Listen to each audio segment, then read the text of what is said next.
চিরঞ্জিত academy চ্যানেলে প্রত্যেক primary ও upper primary TET প্রার্থীকে স্বাগত জানাই। আশা করি সবাই ভালো আছো। টেটের জন্য প্রিপারেশনও নিচ্ছ। এই প্রিপারেশন নেওয়ার ক্ষেত্রে আমি চিরঞ্জিত স্যার আবারও একটা সিটিপি এমসিকিউ প্র্যাকটিস সেট নিয়ে চলে এসেছি। আজ আমাদের প্র্যাকটিস সেট নম্বর 8 অর্থাৎ 8th প্র্যাকটিস সেট। ইতিমধ্যে আমরা 7টা প্র্যাকটিস সেট আলোচনা করে নিয়েছি। সেই প্র্যাকটিস সেটের ক্লাস যদি তোমরা পেতে চাও তাহলে অবশ্যই প্লে লিস্টে গিয়ে দেখে নিতে পারো। যখন আমরা প্র্যাকটিস সেট আলোচনা করছি এমনভাবেই আলোচনা করছি যার সঙ্গে সঙ্গে প্রশ্ন উত্তরের সঙ্গে সঙ্গে আমাদের থিওরিও আলোচনা হয়ে যাচ্ছে। এই ক্লাস অবশ্যই তোমাদের উপকারে আসবে, তাই কোনো রকমভাবে ভিডিও স্কিপ না করে সম্পূর্ণ ভিডিও দেখো এবং ক্লাস ভালো লাগলে অবশ্যই চ্যানেলটিকে সাবস্ক্রাইব করে পাশের বেল আইকনটি প্রেস করে দিও, যাতে পরবর্তী ক্লাসের আপডেটের নোটিফিকেশান তোমরা সহজেই পেয়ে যাও। চলো আমরা প্রশ্ন উত্তরে চলে আসি। বৈচিত্র্যময় সামাজিক, অর্থনৈতিক ও সাংস্কৃতিক পটভূমির শিশুদের নিয়ে একটি বৈচিত্র্যময় শ্রেণীকক্ষ থাকা সকল শিক্ষার্থীর শিখন অভিজ্ঞতাকে সমৃদ্ধ করে। এই বিবৃতিটি ভুল। এই বিবৃতিটি এবারে অপশান হচ্ছে ভুল, কারণ এটি বাচ্চাদের বিভ্রান্ত করতে পারে এবং তথা নিজেদেরকে পৃথক মনে করতে পারে।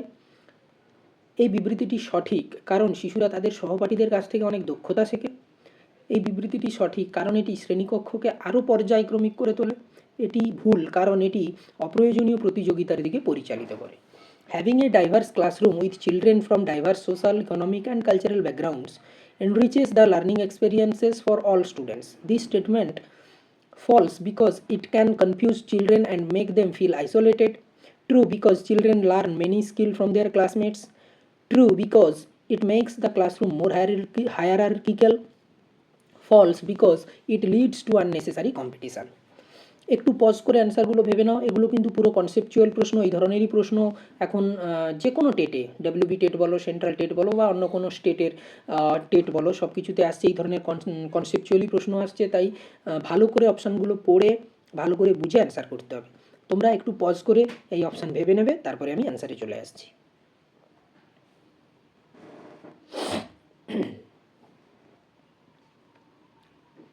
এবারে অ্যান্সারে চলে আসি।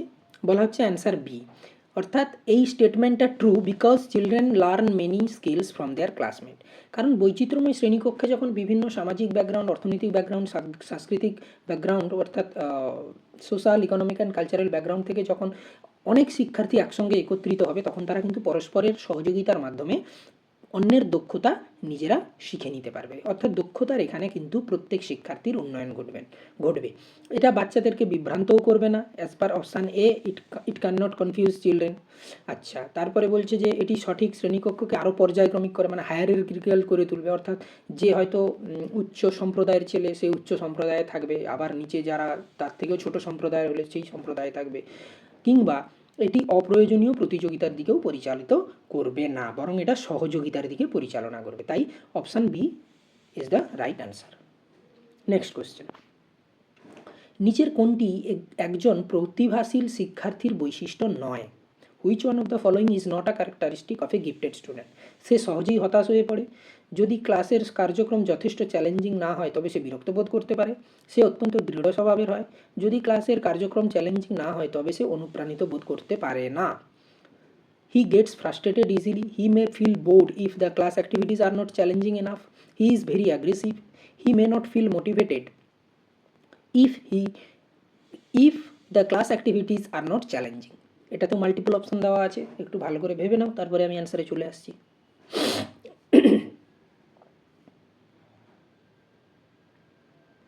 এবারে অ্যান্সারে চলে আসি। বলা হচ্ছে অ্যান্সার সি, অর্থাৎ এ এবং সি হচ্ছে সঠিক। তার মানে জানতে চেয়েছে একজন প্রতিভাবান শিক্ষার্থীর বৈশিষ্ট্য নয়, তাহলে এ এবং সি হচ্ছে এটা বৈশিষ্ট্য নয়।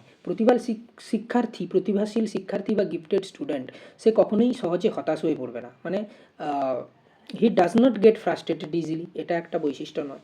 এবং তার সঙ্গে সি, সে অত্যন্ত দৃঢ় স্বভাব, অ্যাগ্রেসিভও সে হবে না। বরং সে কেমন হয়, তাহলে প্রতিভাশীল শিক্ষার্থীর বৈশিষ্ট্য কি? দেখো, এখানে যখন আমরা বৈশিষ্ট্য 9টা জেনে নিচ্ছি, তার বৈশিষ্ট্যটাও আমরা জানতে পারছি অপশানের মধ্য দিয়ে।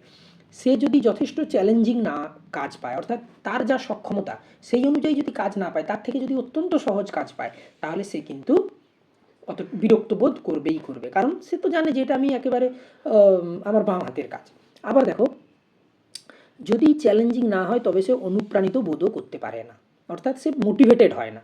একটা চ্যালেঞ্জিং কাজ হবে তার কাছে, সে চ্যালেঞ্জের মুখোমুখি হবে, সমস্যা বুঝবে, তার সমাধানের পথ খুঁজে বের করবে এবং সমাধান করবে, অর্থাৎ চ্যালেঞ্জিং কাজই তারা পছন্দ করে। তাহলে বৈশিষ্ট্য নয় কোনটা হবে? Option A and option C. এবং মাল্টিপল অপশানের ক্ষেত্রে শেষে আসছে তাহলে mainly finally option C is the right answer.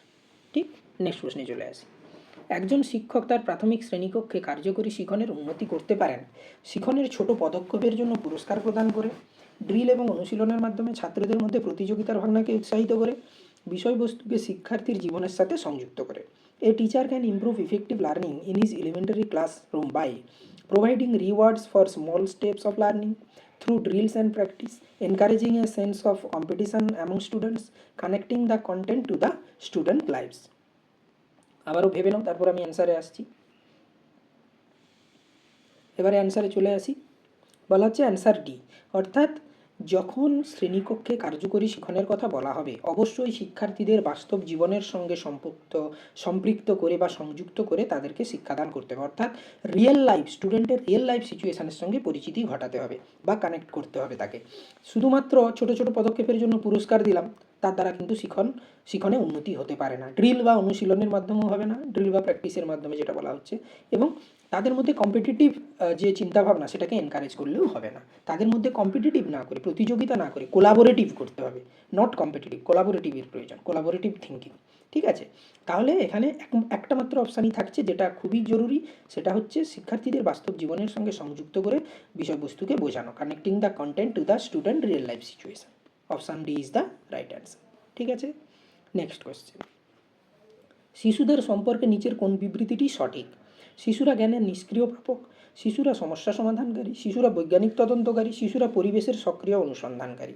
Which of the following statements about children is correct? The children are passive recipients of knowledge, children are problem solver, children are scientific investigator, children are active explorer of the environment. এটা তো multiple option আছে, একটু ভেবে নাও, তারপরে আমি অ্যান্সারে চলে আসছি।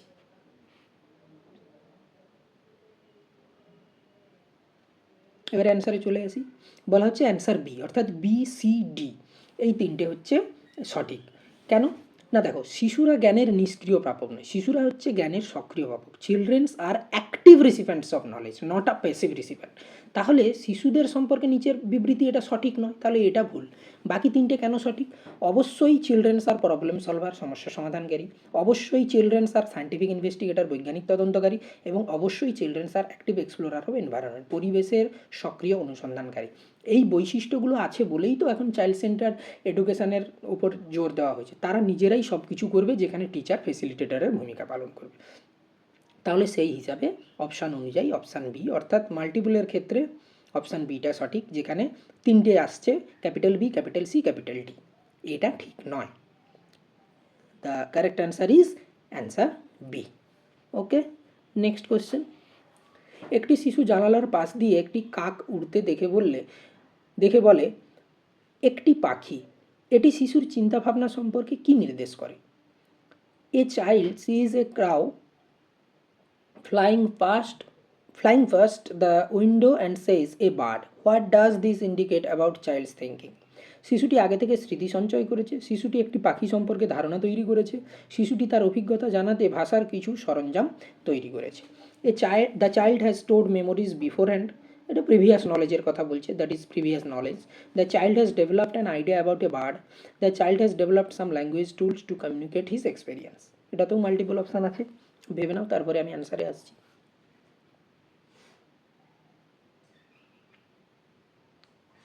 এবারে অ্যান্সারে চলে আসি। বলা হচ্ছে অ্যান্সার সি, অর্থাৎ এ বি সি তিনটেই ঠিক। তাহলে যদি একটি শিশু দেখছে জানালার পাশ দিয়ে একটা পাখি উড়ে যাচ্ছে এবং বলছে সে একটি পাখি, অর্থাৎ তাহলে শিশুর আগে থেকে স্মৃতি সঞ্চয় করেছে, that is the previous knowledge, stored memories before hand. শিশু একটি পাখি সম্পর্কে ধারণা তৈরি করেছে, the child has developed an idea about a bird.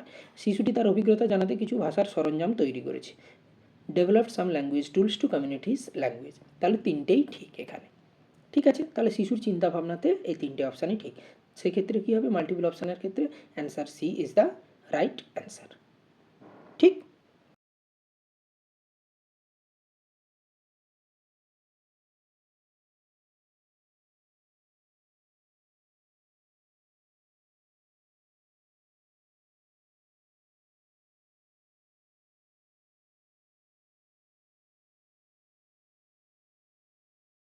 দেখো, আজকের যে প্রশ্নগুলো আলোচনা হলো কত ইম্পর্ট্যান্ট প্রশ্ন এবং কতটাই কনসেপচুয়াল বেসড, কারণ এই কনসেপচুয়াল বেসড প্রশ্ন করতে করতেই কিন্তু তোমাদের স্কিলটা তৈরি হবে। কনসেপচুয়াল প্রশ্নের আগে কী হতো, খুব সহজ সহজ টাইপের ইনফরমেশান বেসড প্রশ্ন আসতো এবং তার সঙ্গে খুব খুব সামান্য পরিমাণে কনসেপচুয়াল থাকতো। এখন কিন্তু কনসেপচুয়ালের উপর জোর দেওয়া হচ্ছে। কনসেপ্ট যত ডিপলি তৈরি হবে সেই শিক্ষক তত ভালো পাঠদান করতে পারবেন, এটা সকলের বিশ্বাস। সেই হিসাবেই প্রশ্ন তৈরি হচ্ছে।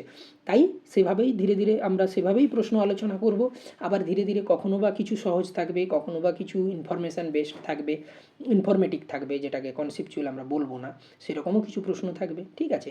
এবং সেই প্রশ্নগুলো অবশ্যই এই প্রশ্ন উত্তরের আলোচনার যে ক্লাস অবশ্যই তোমাদের উপকারে আসবে। তাই কোনো রকমভাবে আবারও বলছি, ভিডিও স্কিপ করবে না, ঠিক।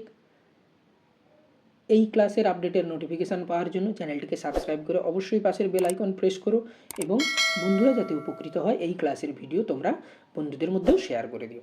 পরবর্তী ক্লাসে তাহলে আবার পরবর্তী সেট নিয়ে দেখা হচ্ছে। ভালো থেকো, ভালোভাবে প্রিপারেশান নাও, কেমন?